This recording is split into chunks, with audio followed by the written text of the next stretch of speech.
Selamat pagi, Image. Pagi. Wah, rame. Terima kasih tepuk tangannya. Ya, terima kasih untuk 5.000 penonton yang sudah membeli tiket untuk bisa nonton podcast kita hari ini ya. Hari Rame ini, banget. betul. Hari ini kita sudah episode ke hampir 150 untuk kita masih di Print Time dari Wujud Unggul. Wow, sudah bertahun-tahun kita di sini ya ngobrol sama Image semua. Apalagi kalau bukan untuk ngobrolin berbagai insight, market dan juga produk, juga jasa yang kita sediakan untuk memenuhi kebutuhan dari bisnis printing Image semua dimanapun berada di seluruh Indonesia. Yuk. Bersama dengan saya, Kadek Sinta Narayani. Dan saya Koko Printer Dari Wujud Unggul. Wujud Unggul. Dari namanya aja Koko Printer nih. Berarti Koko Printer ini di Wujud Unggul support kebutuhan apa aja kok? Kita Koko Printer ini jadi produk spesialisnya Wujud Unggul. Ya. Jadi kita support untuk mengembangkan bisnisnya WU-Mage supaya bisa memiliki printer ataupun mau mengembangkan bisnisnya. Gitu. Oke. Koko Printer di Wujud Unggul sudah berapa lama kok? 1 tahun lebih lah. Setahun lebih ya. Setahun lebih lah. Dalam setahun lebih ini dari Koko Printer sendiri paling banyak customer-nya itu main di segmen market apa nih? Paling banyak di Sublim. Sublim. Ya, garment tekstil.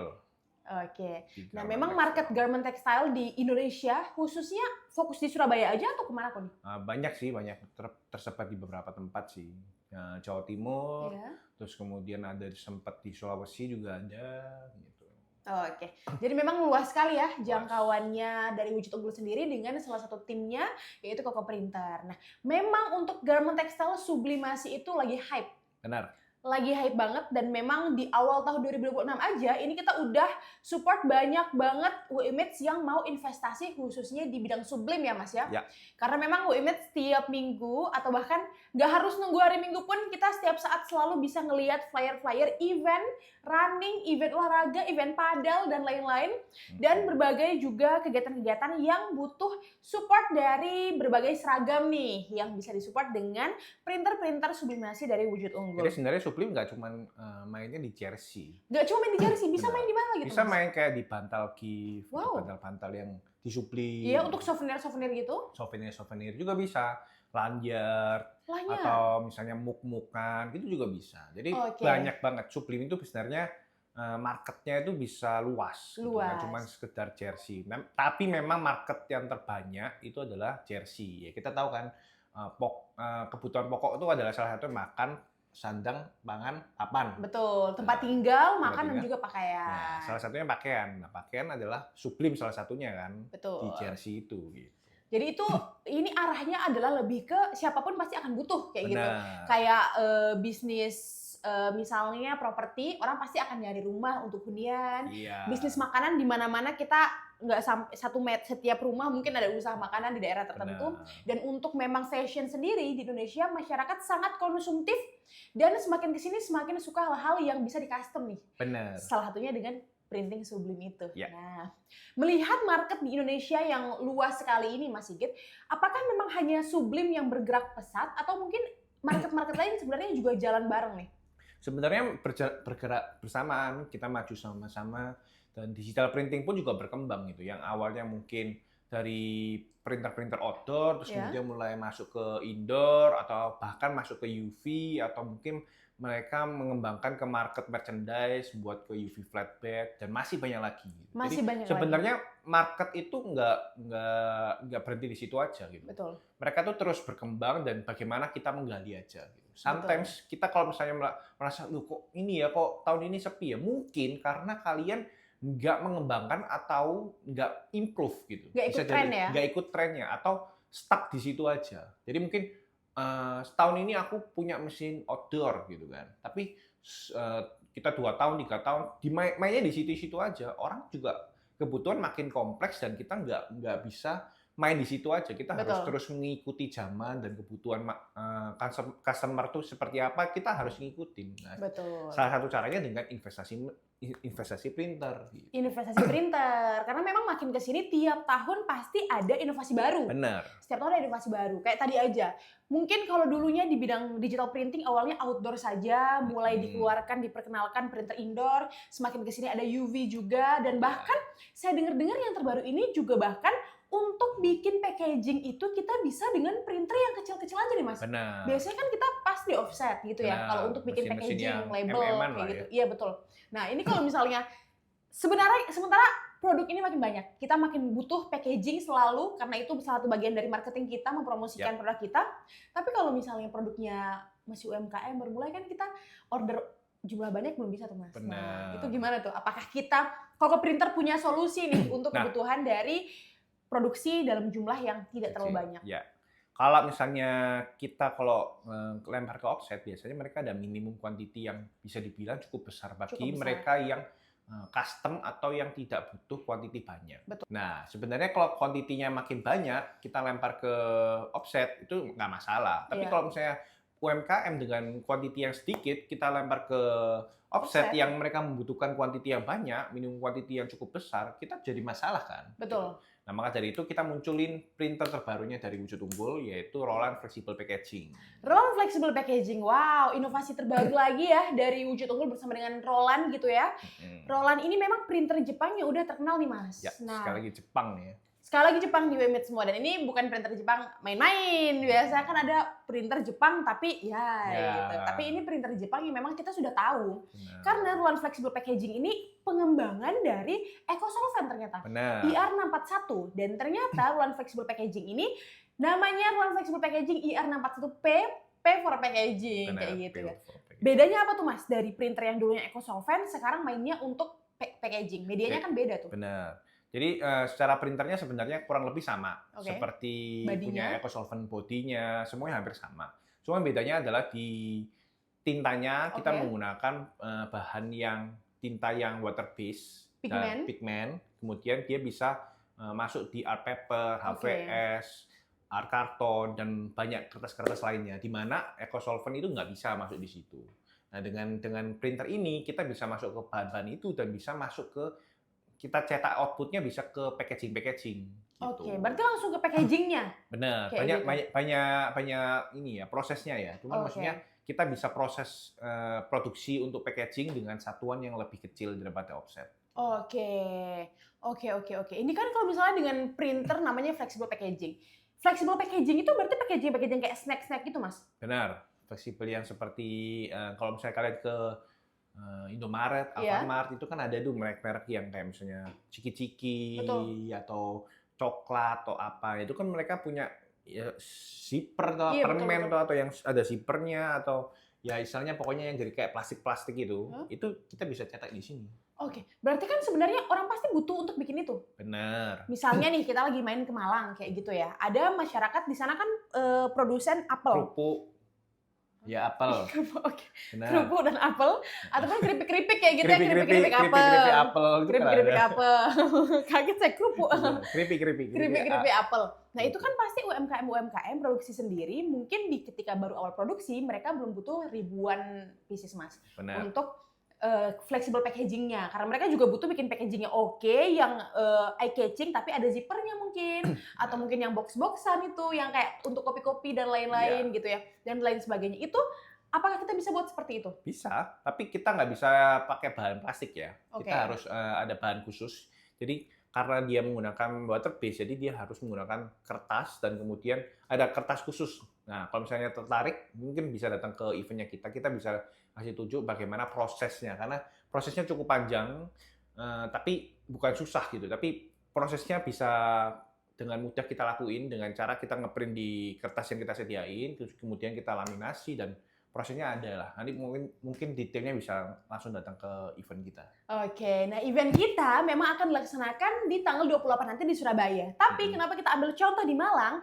Karena memang Malang ini banyak banget UMKM-nya. Banyak banget UMKM, tempat wisata yang juga promonya itu dijalankan oleh UMKM. Dan kemarin kita sudah melaksanakan kegiatan event Wujud Unggul Digital Label and Packaging di Malang tanggal 21 hari Rabu kemarin nih WMIT semua. Nah, hari Sabtu ini kita informasikan lagi bahwa teman-teman daerah Surabaya dan sekitarnya atau Malang yang belum sempat datang kemarin bisa datang ke event kita tanggal 28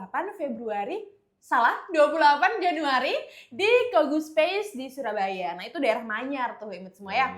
Kita kalau event tuh dipungut biaya atau enggak, Mas? Enggak, gratis. Jadi buat WU Mates kalau misalnya mau tahu, datang aja, kita ngobrol-ngobrol di sana gratis. Kita nggak pungut biaya sama sekali. Oke, jadi datangnya gratis, ada printernya langsung, bisa test print. Mungkin kalau punya produk, sekalian juga kayak ngeliat, Mas, desain saya seperti ini nih, kira-kira bisa nggak ya? Kayak Bisa. gitu. Atau mungkin juga ngobrol-ngobrol dulu ya sama koko printer. Nanti dilayani nggak kok ini? Saya datang Tentu nggak pasti kenal, kita nggak layani, dilayani nanti. pasti kita layani lah. Oke. Ada tim lah yang di sana untuk membantu sesuai dengan kebutuhannya WU Mates. Oke. Nah, sebenarnya aku tadi tertarik gini nih, kayak di Malang tadi kan. Iya. Di Malang itu kan mayoritas produksi apel, terus kemudian ada kemasan-kemasannya. Banyak, hampir semua orang produksinya seperti itu. Betul. Nah, ini yang terjadi di sekarang. Market itu terlalu banyak yang produksi hal yang serupa. Oke, produk serupa ya? Produk serupa. Maka dari itu perlunya packaging. Karena apa? Kalau misalnya sudah serupa, terus orang membedainnya kayak gimana? Kita perlu branding, kita perlu packaging.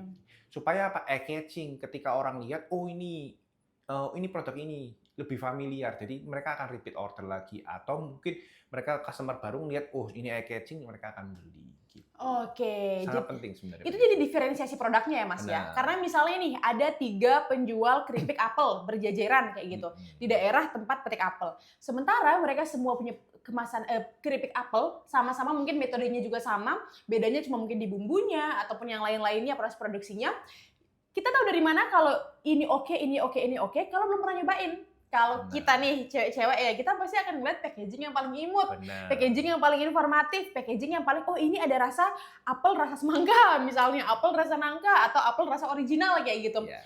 Dengan bantuan packaging tadi, berarti kita bisa membuat diferensiasi produk, baik itu dari varian yang kita miliki maupun perbedaan dengan UMKM lain, Mas ya. Gitu.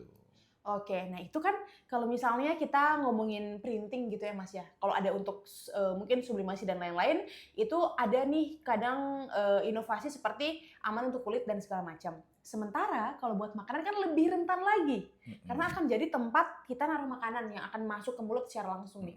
Nah, kalau misalnya kita ambil contoh dari para UMKM di daerah Malang misalnya, di mana kita sudah jalankan kemarin, itu kan dia ada banyak produk makanan. Baik itu keripik dan lain-lain. Kalau kita misalnya bicara segmen lainnya dulu nih untuk garment textile di mana kita menggunakan tinta-tinta yang aman buat kulit, makanan ini lebih rentan, Mas. Benar. Karena itu akan masuk langsung ke mulut. Benar. Apakah packaging yang kita hasilkan dengan ruang packaging ini aman untuk makanan biodegradable atau kayak gimana tuh, Mas? Nah, sebenarnya kalau misalnya ini kan kalau makanan berarti lebih arahnya ke flexible packaging kan. Iya. Nah, flexible packaging itu sebenarnya kertasnya yang kita gunakan adalah dia ada aluminium foil, HVS. Setelah di print baru dilaminasi supaya dia lebih tahan air lah gitu.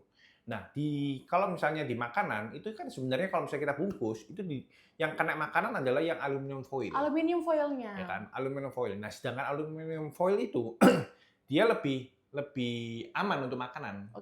Ketika kita makan, digunakan semua brand-brand besar juga kan ketika kita beli ciki, beli snack itu semua menggunakan aluminium foil. Jadi sebenarnya kita ini menggunakan packaging yang aman untuk makanan. Oke, berarti dari medianya itu juga aman ya untuk bersentuhan langsung dengan makanan. Karena tadi ada layer-layernya Mas ya. Ada aluminium foilnya, kemudian juga ada paper untuk desainnya, dan kita laminasi lagi tuh untuk menjaga ketahanannya supaya desainnya aman dan juga anti air. Wow, itu sebenarnya semua ini sudah menjadi bagian dari pengembangan inovasi dari Roland IR641 menjadi Roland IR641P ini, karena kita sudah tahu nih market yang paling gede tadi itu memang kemungkinan untuk flexible packaging di makanan. Jadi itu pasti sudah jadi concern dari para inovatornya kayak gitu ya. Nah, ini kan kalau misalnya kita ngomongin soal packaging gitu ya Mas ya. Dulu mungkin orang masih pakai plastikan biasa, transparan, ditempel stiker doang. Udah. Semakin kesini semakin inovatif kayak gitu. Dalam 2-3 tahun terakhir ini sebenarnya perbedaan atau perkembangan kebutuhan dari UMKM di Indonesia itu kayak gimana sih Mas? Sebenarnya kalau UMKM ini sekarang butuhnya tuh benar-benar yang banyak desainnya, terus kemudian dia misalnya cepat berganti gitu. Jadi nggak harus yang satu desain ini terus-terusan gitu. Kadang mereka juga harus mengikuti misalnya event misalnya gitu ya. Nggak harus misalnya satu brand dia harus ngikutin sebuah event yang otomatis dia harus nge-branding dulu di situ, di wilayah itu ada logo-logo brandingnya atau seperti apa. Nah itu memang perlu yang misalnya nggak perlu kuantiti banyak. Atau mungkin seperti di Indonesia ini ya. Di Indonesia ini kan banyak perayaan ya. Maksudnya ada perayaan Natal kemarin, terus kemudian setelah ini ada Imlek, Tahun Baru Cina, terus kemudian ada Lebaran, dan masih banyak event-event lain, event-event besar lainnya gitu.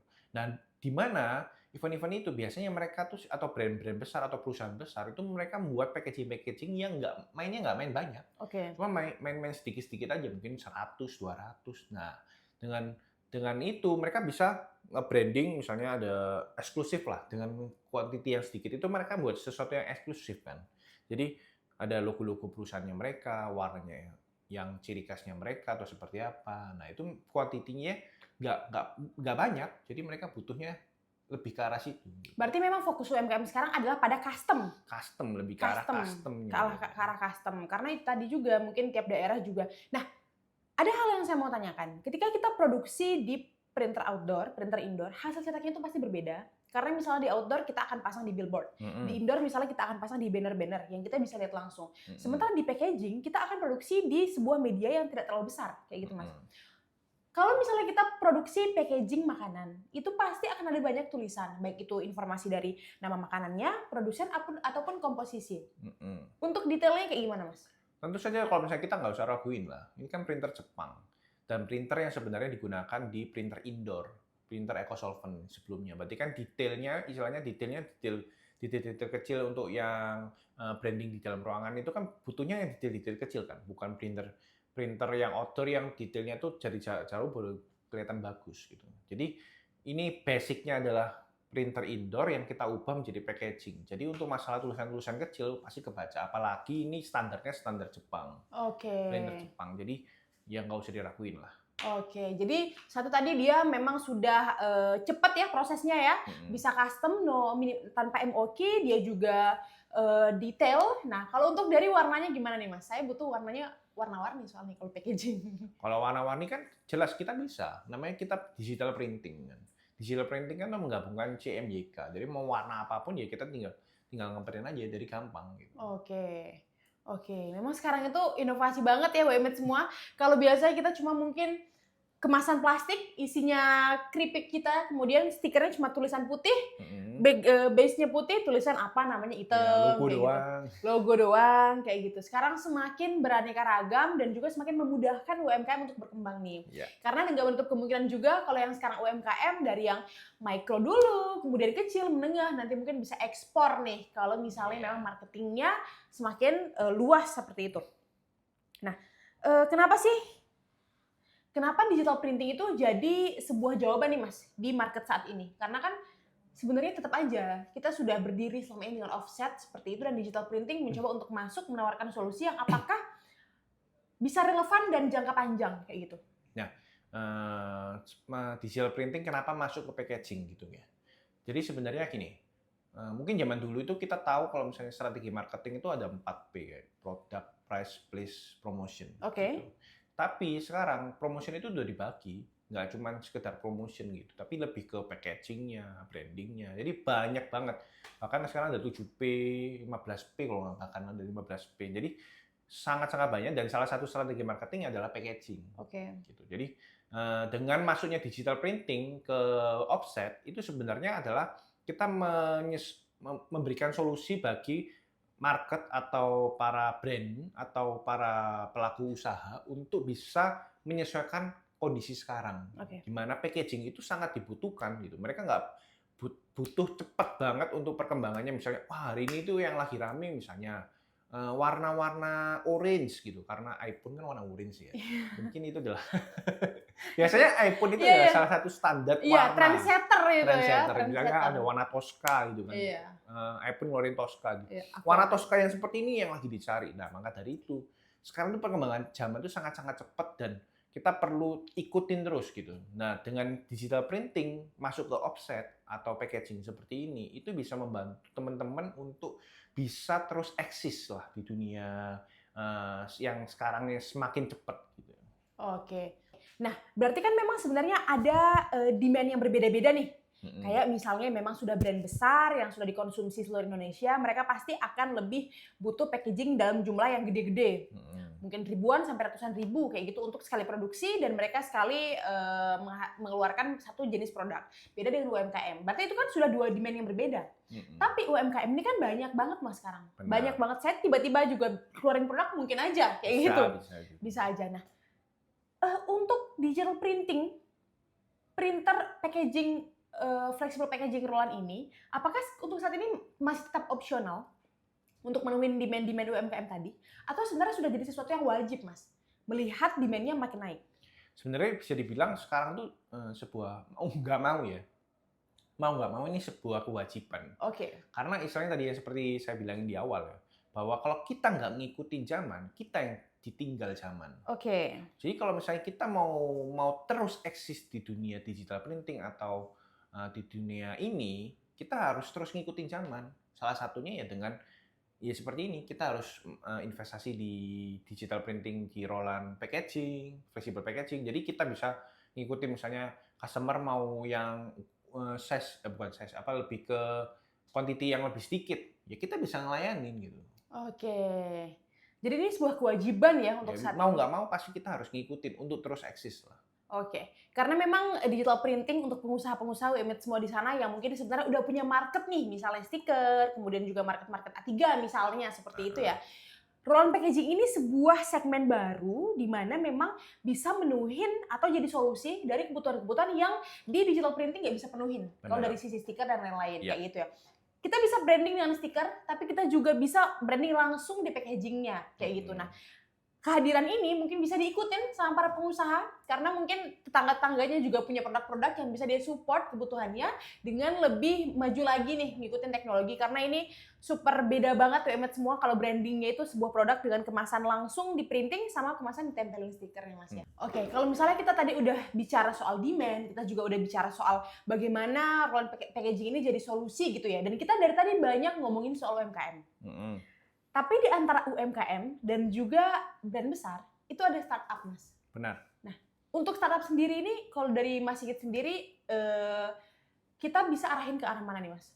Kalau startup, ya kan, otomatis biasanya itu kan mereka punya budget yang bisa dibilang nggak banyak. Cukup terbatas. Dan mereka kalau misalnya mau dilempar ke offset yang kuantitinya cukup besar, langsung hit di awal, langsung besar, itu otomatis membebani mereka untuk memulai atau bisa jadi ketika gagal sakitnya lebih berdarah-darah gitu.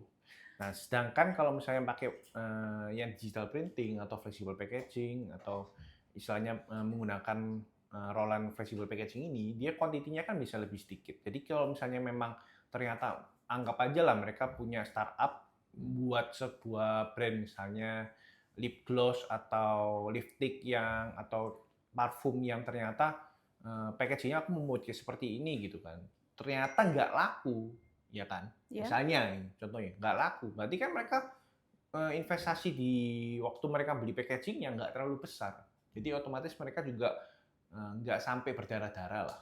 Oke, berarti ini bisa jadi salah satu cara menangani atau meregulasi kalau untuk kemungkinan-kemungkinan di belakang kayak gitu ya. Nah, untuk dari packaging sendiri, apakah mungkin kita punya sampel Mas di sini? Karena bisa juga kita hadirkan nanti saat event. Boleh. Ini salah satu contohnya ini yang untuk box-boxan. Oke, ini box lip gloss nih WMED semua. Ini diprint oleh IR61P. Nah ini ya. Dan ini tulisannya kecil banget, super detail dan terbaca banget, bagus banget ini WMED. HD banget tulisannya Mas, nggak ngeblur sama sekali. Ini karena sebelumnya kan basicnya karena printer indoor, jadi masalah tulisan kecil gini pun pasti kebaca lah. Wow, kelihatan banget tuh image semua. Bisa kebaca nggak ya? Kalau misalnya nggak bisa kebaca di sini, datang aja event. Betul. Kita kalau mendekat ngeblur nggak dia? Ngeblur ya? Nah, ini tulisan kecil banget, tapi kalau misalnya dilihat langsung kebaca. Memang kalau untuk nunjukin sampel kayak gini, UMH semua bisa langsung hands on juga ketika di event sih. UMH bisa lihat di sini, tapi langsung ketika event dipegang langsung bahannya seperti apa, fleksibelnya seperti apa, detailnya seperti apa, warnanya seperti apa. Kalau di kamera mungkin beda ya UMH semua. Nah ini salah satu hasilnya, di mana ini adalah box packaging. Jadi printernya bisa box packaging juga ya Mas ya? Bisa box packaging juga bisa. Atau misalnya ini flexible packaging juga bisa. Oke. Buat apa namanya kue-kue, biskuit gitu. Betul. Misalnya brand besar pun misalnya butuh, misalnya nih mereka mengikuti event tertentu kan, Iya. mereka perlu buat sampel kan. Misalnya aku ada event ini, event lari misalnya gitu. Event lari bukan customer, pesertanya sekitar 1.000 atau misalnya 500. Ya, mereka buat sampel aja berapa? 500, 1.000 pakai segini. Jadi mereka bisa lebih membagikan, quantity juga nggak perlu besar dan orang-orang bisa Oke. sekaligus branding lah gitu. Ini mungkin kita bisa lihat bagian dalamnya ya. Di sini ada aluminium foil. Nah, ini image. Nanti yang kena langsung di makanannya itu yang bagian dalamnya aluminium foil dan kemudian ini adalah desainnya dan dilaminasi lagi biar aman dari anti air dan juga lebih tahan lama. Ada salah satu contohnya yang lagi rame kan di Indonesia kan Iya. kopi-kopinya. Kopi-kopiannya. Kopi kan terkenal nih. Betul. Tiap daerah kayaknya punya kopi Tiap sendiri, image. Nah, daripada kalau misalnya daerah-daerah tertentu misalnya cuma sekedar ngelempar ke tengkulak bagian mengumpulnya aja dengan harga yang rendah, kenapa enggak kita buat branding sendiri misalnya. Betul. Daerah tertentu menghasilkan kopi ini, mereka udah istilahnya udah dikeringkan terus kemudian dimasak dan sebagainya, akhirnya jadilah bubuk kopi terus dijual sendiri, di branding sendiri pakai roll packaging. Oke, wow. Ini contohnya siapa sih yang nggak pernah lihat ini ya? Mungkin Nah. kita kalau masuk ke toko oleh-oleh pasti pernah melihat packaging kopi seperti ini. Nah. Wow, ini contohnya oke banget nih buat semua. Dan memang kayak hampir setiap daerah, kopi khas Sulawesi, kopi khas Jawa Timur, kopi khas Malang, kopi khas Bali, kopi khas NTT itu banyak banget dan memang mungkin UMKM-nya lagi marak di sana ya. Karena memang orang-orang juga mulai bisa untuk produksi sendiri dan perlu juga nih packaging kayak gini. Ini oke banget tuh Emet semua. Ini juga kita semuanya cetak dengan roll packaging. Roll packaging printer. Nih, ini contoh sebelum di press. Ya, sebelum di press. Wow, ini sampelnya banyak banget ya dari Mas Ini Sigit. sebelum di press. Kok printer? Jadi sebelum di press. Oke. Kemudian nanti diproses, ada cuttingnya, ada pressnya, nanti proses detailnya nanti waktu di event aja. Ini udah dilaminasi atau belum? Kalau yang ini belum, ini Oke. baru di printer aja. Oke. Ini belum dilaminasi. Ini belum dilaminasi, yang ini sudah nih WMIN semua. Jadi ini lebih glossy tampilannya ya. Dia ini nanti anti air. Ya. Ini bagian dalamnya. Ini nih yang akan bersentuhan langsung dengan produk dari WMIN semua. Nah. Gitu. Oke. Detail banget, tulisannya kecil banget. Wow, itu tulisannya kecil banget. Ini ingredients-nya. Iya, ingredients-nya. Bisa kebaca. Kecil banget itu berapa? Mungkin kayak cuma 4 poin ya. Iya, 4 poin mungkin doang itu. 3 masih bisa, 2-3 poin masih. 2-3 poin, wow. Kitanya nggak bisa baca. Detail banget. Detail banget tuh image semua. Ini warnanya juga dapat, pokoknya wah ini banyak banget sampel kita juga. Jadi kalau misalnya image nanti tertarik untuk lihat langsung, lihat-lihat dulu nggak apa-apa. Untuk kira-kira ini saya bisa nggak nih ke arah situ Ini gitu ada ya. lagi nih. Kan ntar lagi Xinjia ya, Iya. dari Cina ya. Misalnya ini, kita perlu packaging yang khusus misalnya dari siapa, keluarga siapa, misalnya gitu. Oh iya betul. Biasanya emang gitu ya Mas? Bisa Hampers-hampers ada, ada hampers dari keluarga atau, besar Koko kita kasih apalah. tali-tali, kemudian ya, dalamnya buah-buahan atau mungkin muk-muk tadi itu Muk-muk, yang bisa iya. dicetak dengan Disublim. sublim, kemudian luarnya kita packing dengan roll packaging. Benar. Ini marketnya gede banget, luas banget tuh Sebenarnya semua. luas banget. Luas banget. Berarti nggak cuma ngejar UMKM tapi ngejar momen-momen kayak gini. Momen-momen bisa. Banyak banget memang market yang bisa kita kejar dan juga dengan produksi yang no MOQ kita pasti bisa lebih aman mainnya ya. Iya. Karena memang cukup beresiko kalau kita baru mulai tapi langsung cetak dalam jumlah yang banyak. Iya. Optimis boleh tapi kita tetap harus ngelihat jangka panjangnya. Iya. Visi misinya kayak gimana kayak gitu. Dan memang ini berarti nggak cuma di fase tertentu aja ya. Ini bisa jadi sebuah segmen baru di masa depan yang makin gede nih. Kayak kalau sekarang udah hype sublim, ini mungkin akan segera hype nih Mas. Benar. Untuk benar.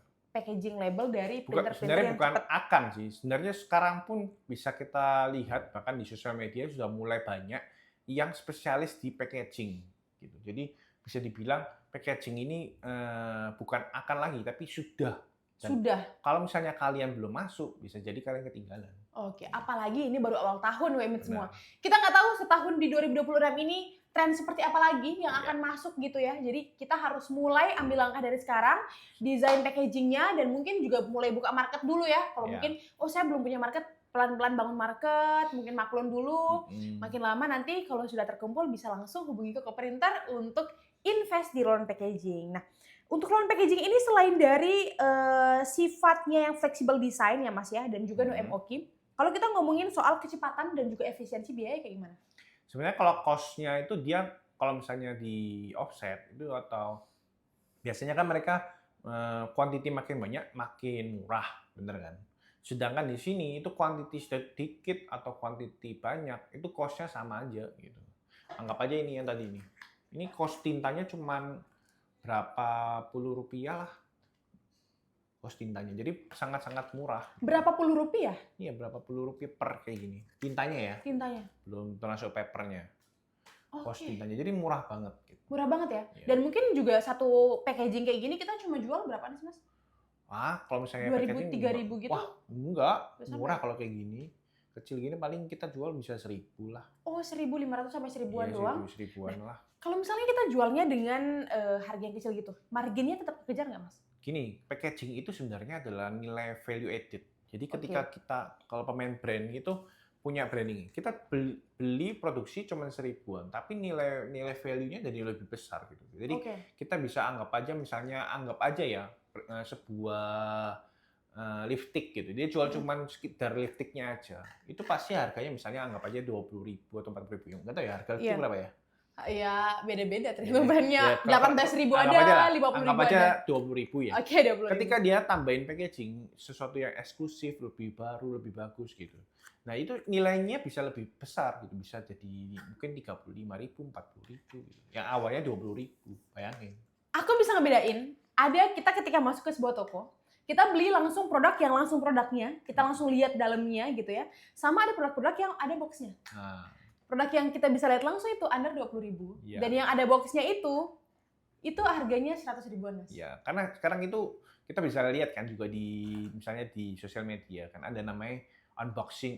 Iya, unboxing. Itu sebenarnya adalah sekarang tuh eranya ke arah user experience. Ketika mereka melihat sesuatu yang beli terus kemudian mereka buka itu ada rasa sesuatu yang kebahagiaan dan rasa pengen tahu rasa apa ya, antusiasnya besar. Nah, itu yang sebenarnya brand-brand itu mainkan gitu. Betul. Nah, salah satu caranya dengan packaging gitu. Betul. Dengan kita semakin kreatif, packagingnya semakin kreatif, orang ketika beli, user experience-nya dapat, mereka akan repeat lagi. Betul. Dan sebenarnya kalau dari tadi kita banyak banget ngomongin soal market mungkin makanan gitu ya untuk disupport sama flexible packaging, kita juga bisa hasilkan produk box packaging ini untuk blind box semua. Salah satunya blind box. Siapa sekarang yang nggak tahu blind box? Saya belum pernah beli blind box, tapi saya tertarik untuk beli blind box dan semakin banyak jenisnya, semakin banyak rupanya, user experience-nya itu dapat banget dan tuh packagingnya imut-imut banget dari yang kecil sampai yang gede dan menarik banget gitu. Benar. Memang mereka mainnya di packaging karena dalamnya kan nggak tahu isinya apa gitu ya.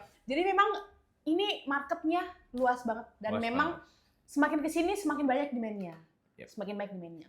Bayangin aja ya, orang yang cuman beli blind box itu atau yang kart-kart yang dibuka isinya macam-macam itu mereka bisa yang mereka videoin terus masukin ke sosial media itu yang lihat bisa banyak banget loh. Betul. Padahal mereka nggak beli tapi mereka ingin merasakan experience-nya.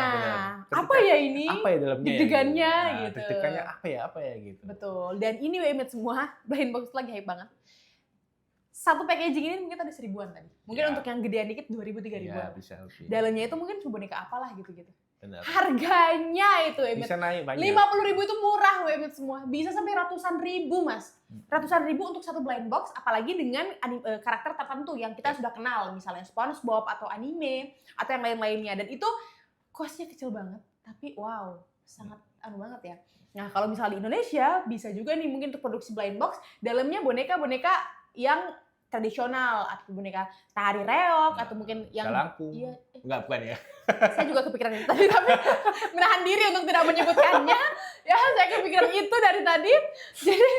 Jadi memang kita banyak banget hal yang bisa kita kreasikan gitu ya. Jadi mungkin dari souvenir-souvenir daerah kayak gitu. Kalau dulu cuma gantungan kunci segala macam, sekarang mungkin souvenir khas Jawa Timur dari Surabaya. Misalnya adalah blind box, isinya apa nih? Apakah mungkin Tugu Pahlawan atau mungkin patung Surabaya atau mungkin Dan biasanya mereka nyari yang eksklusif kan. Betul. Ketika blind box ada sesuatu yang rare atau yang jarang. Betul. Nah, itu nilainya makin besar. Makin besar. Salah satunya kan berarti rare itu kan adalah custom, bisa dibilang gitu kan. Yang produksinya nggak banyak. Gitu. gitu. Betul. Nah itu sebenarnya sama sejalan dengan Roland flexible packaging yang istilahnya dia nggak main kuantiti besar.